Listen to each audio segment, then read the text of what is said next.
Brought to you by Agilus Diagnostics.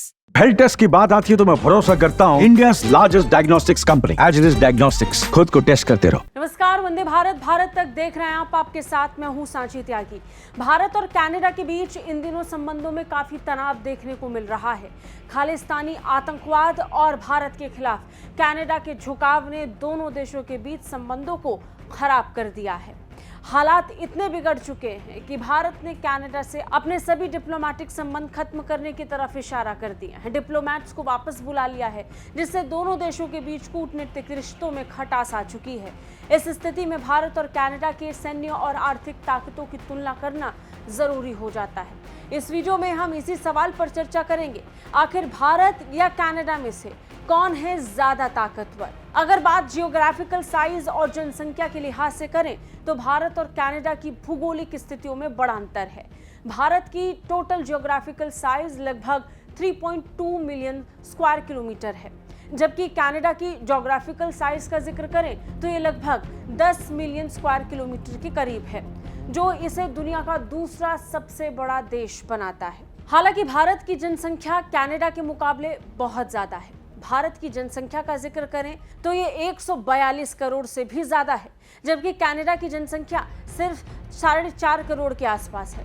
यानी कि ये बड़ी जनसंख्या का अंतर है। भारत की जनशक्ति न केवल उसकी सैन्य ताकत में बल्कि उसकी आर्थिक और औद्योगिक प्रगति में भी महत्वपूर्ण भूमिका निभाती है। अगर आर्थिक शक्ति के हिसाब से भारत की अर्थव्यवस्था का जिक्र करें तो ये तेजी से बढ़ रही है और इसका नॉमिनल जीडीपी का जिक्र करें तो ये $4 ट्रिलियन तक पहुंच चुका है। दूसरी तरफ कनाडा की नॉमिनल जीडीपी लगभग $2.4 ट्रिलियन के करीब है। हालांकि कनाडा का प्रति व्यक्ति आय भारत के मुकाबले ज्यादा है, लेकिन भारत की विशाल अर्थव्यवस्था और तेज विकास दर इसे एक महत्वपूर्ण वैश्विक खिलाड़ी बनाती है। भारत की उभरती अर्थव्यवस्था उसे वैश्विक मंच पर एक प्रमुख स्थान देती है और आने वाले समय में ये शक्ति और भी बढ़ेगी। अब हम बात डिफेंस के लिहाज से करेंगे। डिफेंस बजट और ग्लोबल पावर रैंकिंग के हिसाब से अगर भारत का जिक्र करें तो भारत अपने डिफेंस पर इस साल लगभग $76 बिलियन खर्च करने वाला है। वहीं कनाडा का डिफेंस बजट बहुत कम है, वो करीब $26 बिलियन है। ग्लोबल रैंकिंग पावर में भारत की सेना दुनिया की चौथी सबसे ताकतवर सेना मानी जाती है, जबकि कनाडा की सेना 27वें स्थान पर है। ये रैंकिंग भारत की सैन्य ताकत को स्पष्ट रूप से दिखाता है।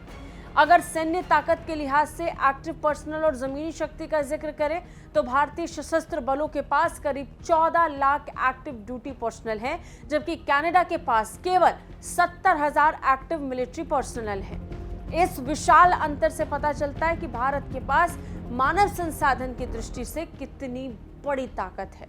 यानी जमीनी लड़ाई में भारत के पास 4,600 से ज्यादा मेन बैटल टैंक्स हैं, जबकि कनाडा के पास केवल 70 मेन बैटल टैंक्स हैं। इसके अलावा सेल्फ प्रोपेल्ड आर्टिलरी गन्स और मल्टीपल रॉकेट लॉन्चर्स में भी भारत कनाडा से काफी आगे है।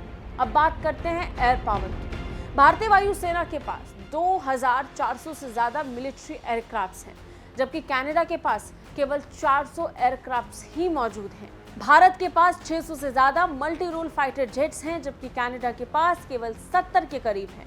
इसके अलावा ग्राउंड अटैक और बम जेट्स की 120 यूनिट भी भारत के पास हैं, जबकि कनाडा के पास ऐसे कोई जेट्स नहीं है। भारत के पास 130 से ज्यादा कॉम्बैट हेलीकॉप्टर्स भी हैं, जबकि कनाडा के पास सिर्फ 6 अटैक हेलीकॉप्टर्स मौजूद हैं। यानी इन आंकड़ों से ये तो साफ होता है कि एयर पावर के मामले में भारत कनाडा से काफी आगे है। भारतीय वायुसेना की क्षमता किसी भी हवाई संघर्ष में भारत को एक प्रमुख ताकत बना देती है। अब हम बात नेवल पावर की करेंगे, यानी समुद्र में भारत और कनाडा में से किसकी नौसेना मजबूत है जानेंगे। दोनों देशों की नौसेना की शक्ति में भी काफी अंतर है। कनाडा के पास एक भी एयरक्राफ्ट कैरियर नहीं है, भारत के पास मौजूद हैं। भारत के पास 12 विध्वंसक जहाज और 12 फ्रिगेट्स हैं, जबकि कनाडा के पास इनमें से कोई नहीं है। कॉर्वेट्स और सबमरीन के मामले में भी भारत कनाडा से आगे है। भारत के पास 18 कॉर्वेट्स और 18 सबमरीन हैं, जबकि कनाडा के पास सिर्फ 12 कॉर्वेट्स और 4 सबमरीन हैं। यानी नेवल पावर के मामले में भारत की शक्ति बहुत मजबूत है, खासकर इंडो पैसिफिक रीजन में। ये भारत की समुद्री सुरक्षा और वैश्विक सैन्य शक्ति को बढ़ावा देती है। अब हम आपको न्यूक्लियर पावर के बारे में बताएंगे। अगर परमाणु युद्ध हुआ तो कौन किस पर भारी पड़ेगा? भारत के पास 170 से ज्यादा न्यूक्लियर वॉरहेड्स हैं, जबकि कनाडा के पास कोई न्यूक्लियर वॉरहेड नहीं है। न्यूक्लियर क्षमता भारत को एक रणनीतिक बढ़त देती है, खासकर बड़े सैन्य संघर्षों में। वैश्विक कूटनीतिक और संबंधों पर भी जरा नजर डाल लेते हैं। कनाडा की विदेश नीति अमेरिका पर काफी निर्भर रहती है। कनाडा अमेरिका का करीबी सहयोगी माना जाता है और उसकी अधिकांश नीति अमेरिका के अनुरूप होती है। दूसरी तरफ भारत एक स्वतंत्र और आत्मनिर्भर देश है, जो अपनी विदेश नीति में संतुलन बनाए रखता है। भारत के संबंध दुनिया भर के कई देशों के साथ अच्छे हैं और वो विभिन्न अंतर्राष्ट्रीय संगठनों में एक महत्वपूर्ण भूमिका निभाता है। भारत की बढ़ती कूटनीतिक ताकत इसे वैश्विक स्तर पर एक प्रभावशाली खिलाड़ी बनाती है। खैर, अगर हम दोनों देशों की सैन्य और आर्थिक ताकत की तुलना करें तो साफ दिखता है कि भारत कई मामलों में कनाडा से कई आगे है। चाहे वो सैन्य क्षमता हो, जमीनी ताकत, एयर पावर, नेवल पावर या फिर न्यूक्लियर क्षमता, भारत हर क्षेत्र में मजबूत स्थिति में है। कनाडा की सैन्य ताकत अमेरिका पर काफी निर्भर है, जबकि भारत अपनी आत्मनिर्भरता के चलते किसी पर निर्भर नहीं है। कुल मिलाकर किसी भी संघर्ष की स्थिति में भारत अपनी क्षमता और आत्मनिर्भरता के दम पर कनाडा से कहीं अधिक प्रभावशाली रहेगा।